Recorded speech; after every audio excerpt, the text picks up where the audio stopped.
SEPN stock analysis Thursday. Is it a buy or not? Watch this 1 minute video till the end to find out. I have made 40,000 videos over the last four and a half, 5 years, and it's taken me a lot of freaking tens of thousands of dollars on courses and mentors, which you obviously don't have to spend. So I have seen what's making money and what's not.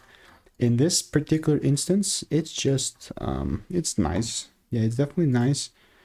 Just gonna mark out the top though, you know, so this is the supply zone for me. Gonna mark out the low.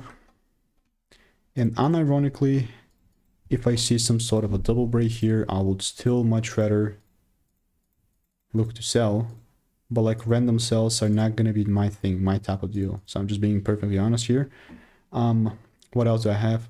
Nothing really. Like if I look to buy, right, then I will obviously wait for breaks above 1326. But now I'm just waiting to see what's actually going to happen first. And instead of assuming, I'm reacting. That being said, if you want to learn how I'm making 5-10K per month, click the first link in the description and get my free emails.